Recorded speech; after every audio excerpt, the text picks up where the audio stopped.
What's up guys, Kyle here again, and welcome back to another episode of my carnivore vlog. Does anybody else hate the word vlog? Where I am documenting 30 days and beyond of my experience on the carnivore diet. If that sounds like something that you're interested in following along with, hit the like button on the way out and consider subscribing to the channel so you don't miss any of the episodes. Okay guys, in the last episode, we left off on day 3. I am now currently on day 5. It's about 9 o'clock in the morning. I've been up for a few hours. So one of the first things that I really wanted to go over is I am at the point in the diet where I'm kind of starting to feel a little bit crappy. The last couple days have honestly been kind of rough for me. I've had energy during the day, but as soon as like 2 to 3 o'clock hits and I've gotten a lot of my productivity out of the way, I just start hitting this huge crash where I start getting these headaches, my brain starts feeling foggy, my body energy goes away. And in the last episode, I kind of mentioned, if you're not really familiar with keto or carnivore diets or extremely low carb diets, your body will start to crash as those carb stores in your body expire. And then your body, because it is used to running off of carbohydrates for energy, starts sending signals to your body that you need carbohydrates. So surprisingly, I have never really dealt with this before, but I'm definitely feeling it. I am noticing things like recording my guitar videos, even recording the last vlog video that I did for this channel. I started to get headaches halfway through from talking, and it's like my head just seems a little bit more pressure sensitive. When I'm talking and thinking really hard about the things that I'm trying to say, it ends up, I get like a brain cramp, like for real. And on top of that, I mentioned that I was getting body cramps as well in my last episode.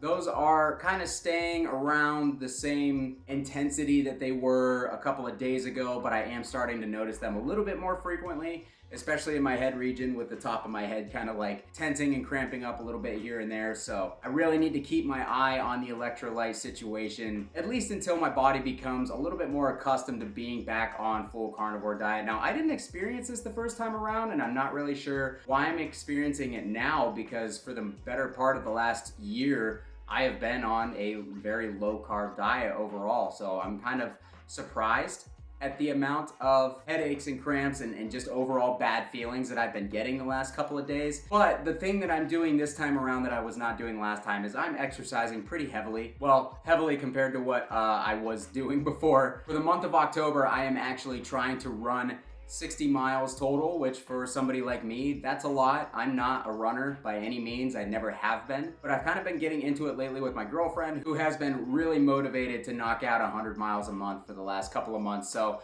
I'm trying to step my game up and get up to 60. I'm actually on track to run 75 miles this month, which is pretty crazy. But again, we'll see how I feel over the next few days to see if I can keep that up. So overall, I'm sure that these feelings will go away once my body becomes more accustomed to burning fat as my main energy source again versus carbs. Again, I'm a little bit surprised because my diet went off the rails for maybe 2 weeks, which I didn't think would be enough to really affect my body's overall ability to burn fat as energy and not really feel affected by this, but apparently it was. So, but yeah, going over the diet for day 3, I ended up eating about 1.6 pounds of round steaks, eye of round steaks, which are always a crapshoot. They're definitely a very cheap cut of meat, and they're kind of, I'll buy like a pack of those once a week just to kind of supplement the ribeyes that I'm buying, just because, again, I'm trying to be as cost effective as possible here. I'm not working with a big budget, so I cook those up in the air fryer just like I normally would. And when I pulled them out,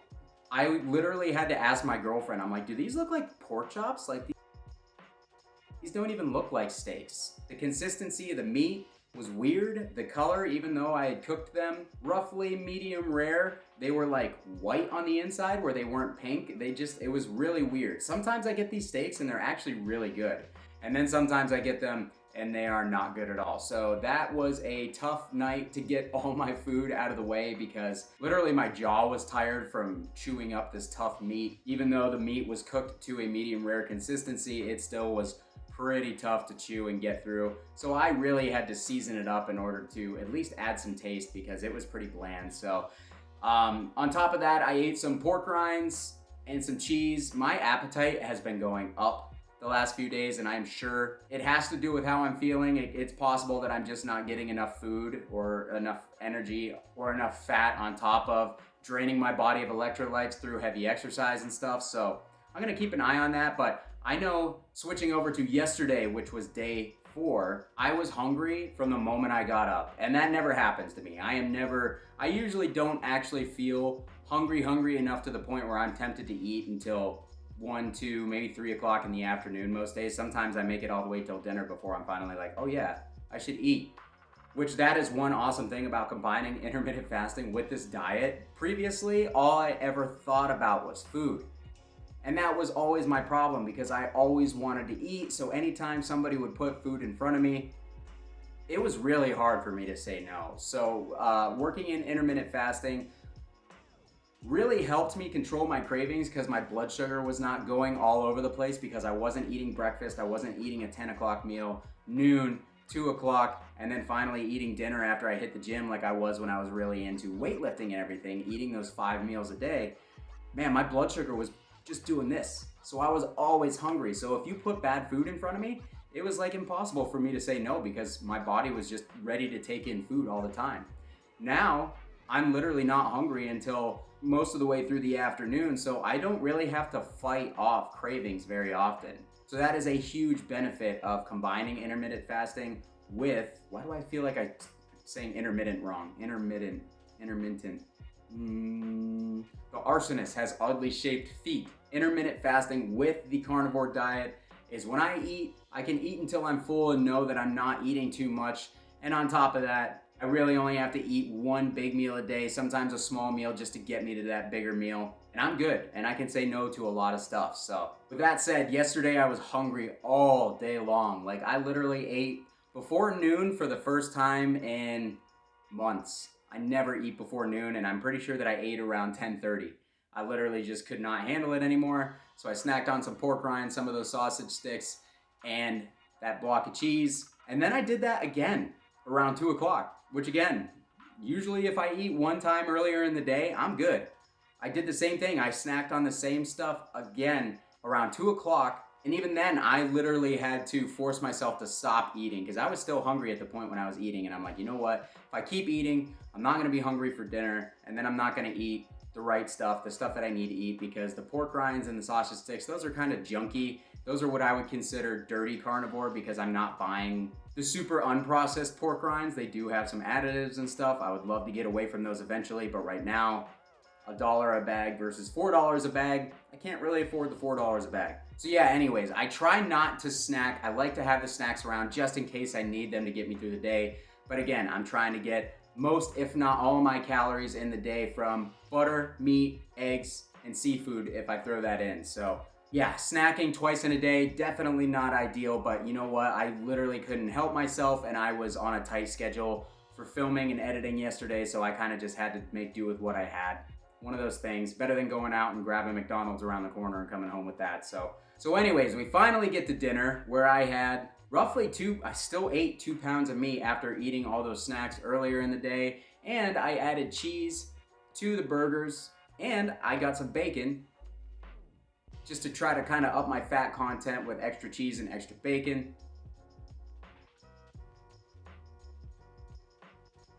And honestly, after I ate, I felt better. I literally, it was like a pretty night and day difference because I felt really sluggish. I had a headache. The girlfriend and I had to go to the store and get some groceries real quick, and I felt crappy the entire time. As soon as we cooked, I sat down and ate. I felt much better. So yeah, days 3 and 4, a little rough. Day 5 today, I'm already starting to feel the headache a little bit. So I'm gonna go drink some water and put a whole bunch of salt on my tongue and just try to get those electrolytes flowing. 2 things that I haven't mentioned so far in this diet: I drink a lot of water, and it doesn't matter if I'm on a specific diet or if I'm not. I am just a water drinker. I trained myself at a younger age to drink a ton of water all the time because I knew it was good for me, and I have an addiction to soda pop, and honestly I have an addiction to soda. So whenever I would really be craving soda as a kid, this is right around the time that I was losing weight, I would run to the sink, fill up a glass of water, and just chug it. And what that would do was not only put a different taste in my mouth, so I wasn't thinking about the taste of the pop, it would fill my stomach up to the point where I'm like, I don't want to drink anything right now because my stomach's full of water. So that is how I would kind of combat like those cravings for pop, and I still succumb to it every now and then. I'm not perfect, but overall I drink way less than I did when I was younger. But yeah, that's how I ended up getting into drinking water. So when I wake up, I have a blender bottle container that's about 28 ounces. I will drink one of those immediately. Like I literally will just force it down. I will drink the whole thing, and that's 28 ounces of water going into my system like immediately. That really kind of gets my stomach and my digestive system going as well. Not to get into the gross stuff, but regularly, as soon as I chug that bottle of water, it's time to go into the bathroom. And that's kind of like my daily morning routine, as gross as that is. It's the reality of it. And usually after I drink that first 28 ounces, I will fill up another one of those, and that'll be gone within the next 20 minutes. So I am constantly putting water into my body. I probably go through 7 or 8 of those 28 ounce containers a day without even thinking about it, like without being like, oh, I need to drink more water. Like I just constantly have a bottle of water around me, and I'm going through it throughout the day. So I never really worry about my body intake, but at the same time, I'm drinking in so much and probably flushing out electrolytes and stuff like that out of my system. I'm not 100% sure if that's bro science or not, but that's what I've heard. So I should probably go do some research on that. But yeah, I'm gonna start just putting some salt on my tongue every time I start taking a swig of water, just to try to, again, get some sodium in my body and make sure that my body's holding enough water and I'm not feeling dehydrated, because that could very well be the cause of the headaches that I'm feeling. I'm feeling one right now, which sucks because I have to go film a bunch of videos and talk all day. But anyways, yeah, that is one thing I wanted to make a point of, is no matter what diet you're on, you should be getting a lot of water, and you should be replacing any sugary drinks or any drinks that are filled with any sort of unnatural additives out of your diet. Replace that with water, and you'll be doing yourself a massive favor. Okay, so another thing I wanted to talk about is lean mass retention. So recently, I've mentioned a couple times, I play in bands and I go to a lot of local music shows and stuff like that.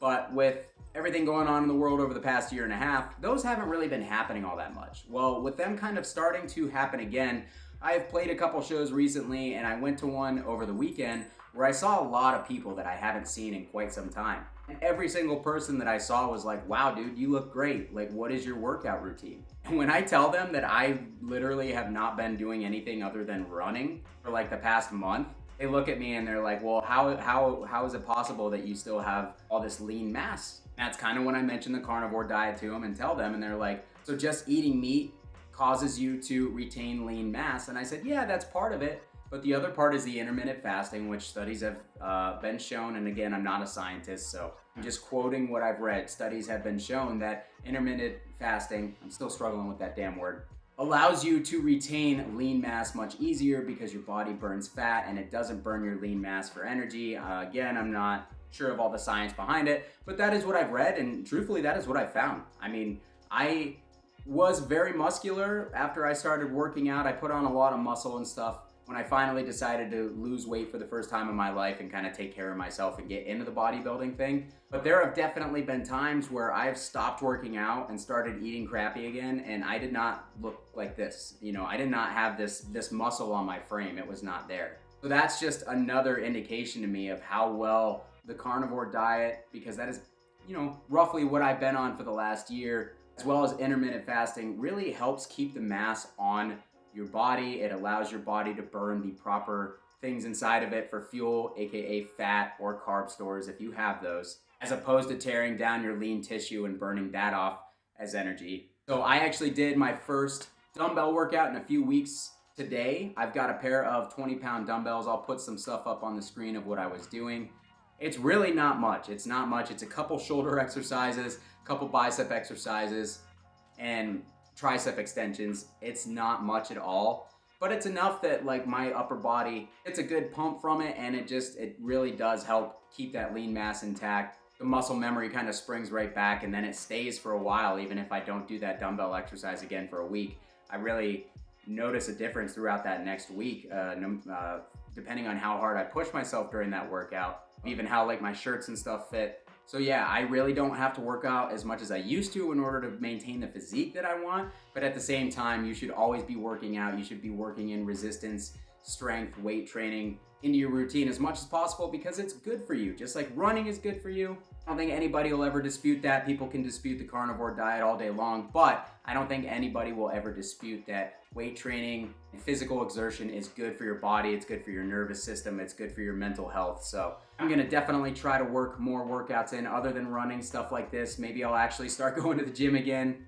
but I've just been so busy with my other channel that I need to get a bunch of stuff out of the way before I can comfortably start making time for the gym a few days a week. So for now, it'll be home workouts until I get that sorted, but eventually I would like to make it back to the gym and start getting some full body stuff going. But yeah, that's all I got to talk about for today, guys. The next episode will be on Friday, and that will be my 1 week roundup. I will give you guys my overall thoughts. I will give you my weight. Got a body fat scale. It's a cheap one, but I will start giving you guys my screenshots from measurements when I do those every couple of days. And I will also give you a body composition breakdown. We'll compare the first clip that I took of myself to the 1 week clip and see how much difference that we can pick out of either clip. But I can already tell you it's pretty substantial for just having been doing this for a week. So I'm happy so far. As soon as these stupid headaches go away, I'm looking forward to passing that 1 week mark and kind of getting my body into a little bit more stable area on this diet and really being able to move forward more easily with it. So hope that you guys liked this video. If you did, please go down and hit that like button because it massively helps me out with the YouTube algorithm, which I'm sure you hear a million times a day if you watch this stuff, but it is true. Consider subscribing to the channel so you don't miss any more of my stupid face trying to pronounce words I'm not really capable of, including this sentence. Kyle here again. Have a great day, guys. We'll see you next time.